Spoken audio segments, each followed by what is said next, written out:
Hey folks, Fernando doing another video for More Survivalists. In this case, addressing a question I got through Instagram. Mine is Furfal308. If you want to follow me on Instagram, and I answer questions whenever I can. Sometimes it's a bit too many of them, so be patient with that, or understand that I may not answer everything, but whenever I can, I do. And also links for my books, Modern Survival Manual, Street Survival Skills. If you're interested in this sort of thing, you're probably going to be liking those as well. Anyway, so the question I got was about a guy that bought a Versa pistol, semi-automatic pistol made in Argentina. Pretty good quality for the price. It's one of the best values, I guess. Especially the little 380s are fairly popular in the United States. People like those quite a bit. The Thunder 22, it's a fantastic little pistol made by Versa. Over the years, I may have had like 5-6 Versas. Never had a problem with them. Some of the first classes I took of defensive shooting, I did with a Versa Thunder 9mm. Great little gun. I mean, it's well, not so little. It's a issue sidearm for the police in Argentina till this day. So it works pretty well. I mean, it's a good gun for the money. Now, this guy was messaging me because after a few shots, the extended slide release that he got from Versa broke. So he was not, he was not feeling all that sure about the gun, using this for self-defense. I mean, it failed completely on me. It broke and it didn't work anymore. The gun just, would not work, even though it's a new gun. And I have another Versa on the way. So that's a fairly common question, and I thought about addressing this in a video. First of all, about Versa, how good or bad it is, and also in general, what kind of quality, what kind of brands do you want to get for firearms, specifically for self-defense, for something that you actually want to use as a tool. I'm not talking about latest marketing bullshit thing going on, which is, this is a thing. If you don't know, let me explain this for you. This is a market. This is a business. They want to put out models all the time for you to buy. There also has to be something new, something from this year, something fancy, flashy, or entertaining for you to buy. The idea is to make money, guys, okay? I guess we all figured that out already, but you have to understand this in terms of what is the best decision for you. What is it that you should be focusing on? So let's start first of all with Versa. Are Versas bad firearms? Not at all. No, they're pretty good firearms for the money. You have like a wide range in terms of brands, quality. So you have like your top of the line brands that are super reliable, excellent quality control, and so on and so on. You have something that's more, mismatch here and there, or every once in a while you get a lemon, and you have something that's a little bit more common to get bad guns, and you hear that opinion of the brand in general, and then you have crap that you just want to stay away from, crap you want to stay away from. The Doberman revolver, yes, like the dog that I had, was complete junk. That thing was downright dangerous, and I literally broke that revolver with my bare hands. It was made of this alloy, cheap crap, pot metal. You broke that thing with your gun, with your hands. Imagine how bad that thing was. Terrible brand, terrible gun, everything a disaster. You just stay away from that crap. I mean, making things super simple. Versa is still the manufacturer that provides guns for the police in Argentina. It's been doing that for a very long time. It's been many years, and they pride themselves in making decent guns. They have some of the newer models, which I'm not that much of a fan of, but if you stick with the Thunder 9, Thunder 40, the Thunder 45 it's a nice little 45 semi-automatic. That model, that mechanism is pretty good. You may find this about, you bought the gun, took it to the range, and something went wrong, something broke, quality control screwed it somewhere or missed something, and something just didn't work. Now, that's where the quality of the brand comes into place, right? If you go back to the company and explain what happened, they should take care of that soon enough. Now, you don't want to have a brand, you don't want to be buying something from, so low that it's very often the case that guns have problems. I think that one of those examples would be Taurus. Taurus makes guns that are affordable. Some people love them, some people hate them, usually because they bought it and had a bad experience. The Tauruses I've owned, none of them were any good. I've had 5 or 6 of those. I think one of it was an older Rossi, but I've never had a good Taurus revolver. Some people like those, or like the pistols. My experience is that the brand itself is not something I really trust. Versa is not the case. Maybe some of the new models that they came up with are not, I haven't even tried them, so as to give give you an opinion on what I think of them, but I would stick with the basic stuff that I know works, especially when you're buying something that is high value, but it's not top of the line. Top of the line would be what? Glock. Glock is the best semi-automatic fighting combat pistol that you can have. For self-defense, tactical, military, police, everyone uses Glock for a reason. When I say everyone, I'm talking about 60%. There's a reason for that. This is something that just works very well right out of the box. I mean, they work so well, they didn't even bother changing the gun. They have one gun, guys. Glock makes Glock. They change the calibers, a little bit shorter, bigger, but it's the same damn thing. They haven't innovated anything because they got it from their first try. Why change what's already working? People joke about perfection. It's doing very well for them. You can joke all you want, but this has been working extremely well. And it's only minor little tiny things they change just to make it even better with future generations. So this is one of those things where you have the money for it, you don't want to waste a lot of time on this, get yourself a Glock, you're going to be okay. You're going to be very happy. Could it be that you have your brand new Glock pistol, you go to the range and there's a problem? Yes.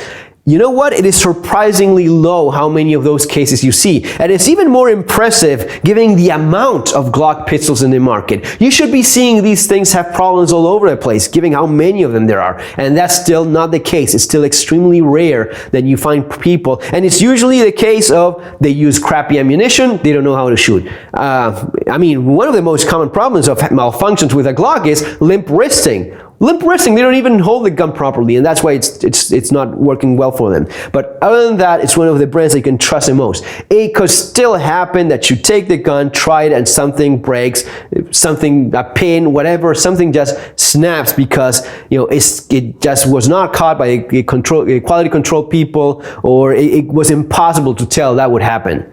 It is very, very rare. I mean, even when I talk about Taurus revolvers, Colt Python, the new Colt Python, there were a lot of problems right out of the box for a lot of people that bought the new model. $1,500 in a brand new Colt revolver, right? Buying a Python, for crying out loud, and it was still giving people headaches. It was not working properly. I think that Hickok 45 had issues with his, so it could happen with any brand, but it's a lot less common that it happens, and when it happens with brands that have a certain status, they just take care of that right away.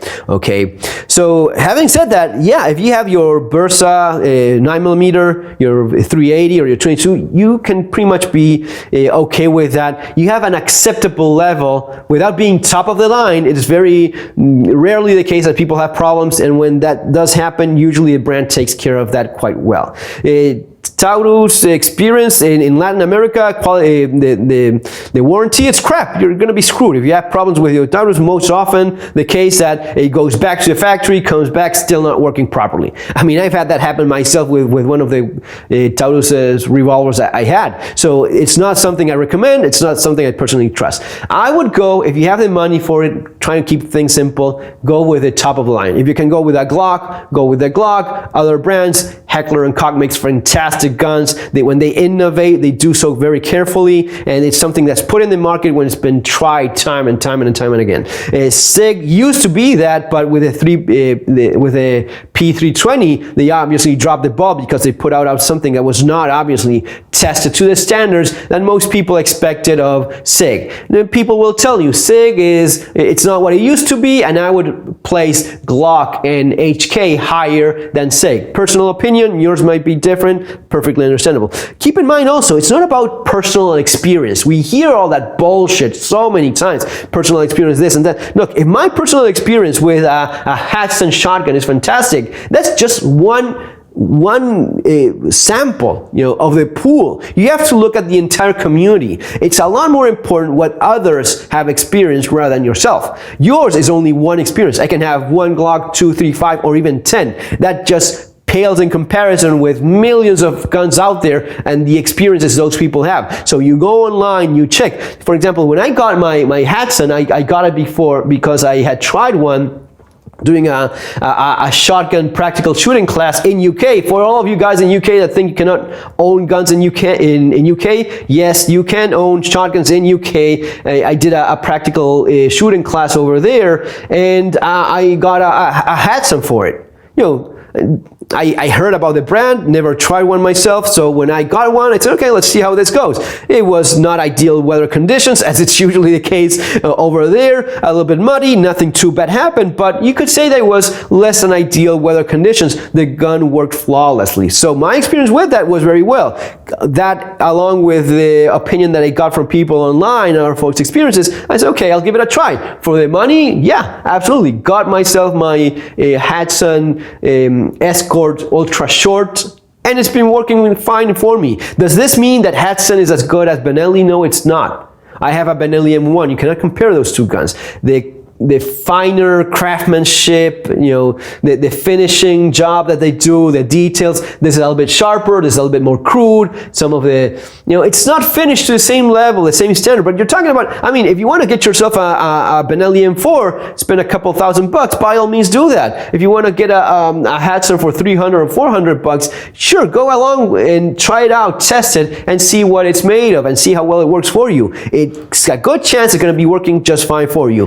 Colt, good brand as well. Manuran, yes, this is a good brand as well. But little tip on that. Manuran, probably the best revolver ever made in history of mankind. I love these things. I have 2 of them. I was thinking about buying a Korth revolver. I said, screw that. I'm getting another Manuran MR73. One of these that I got would not work properly right out of the box. Why not? Well, not out of the box because, to be honest, I bought it used.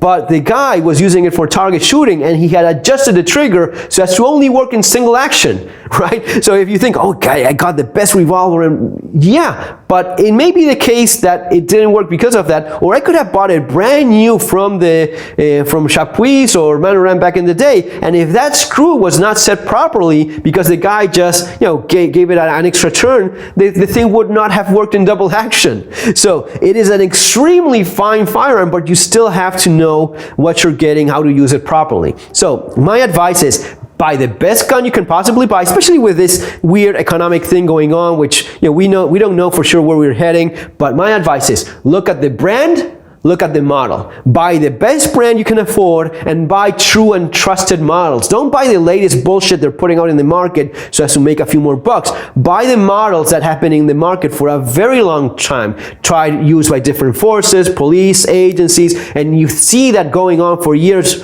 preferably decades, and still has good experience, then that's something I would quickly trust. Guys, that's going to be all for now. If you're interested in this sort of thing, especially the economic aspect, the Modern Survival Manual, Surviving Economic Collapse, the more practical side of survival preparedness out there on the streets, in the real world, street survival skills, would be my latest book and the one I recommend for that. See you on our next video. Have an awesome day, folks. Take care.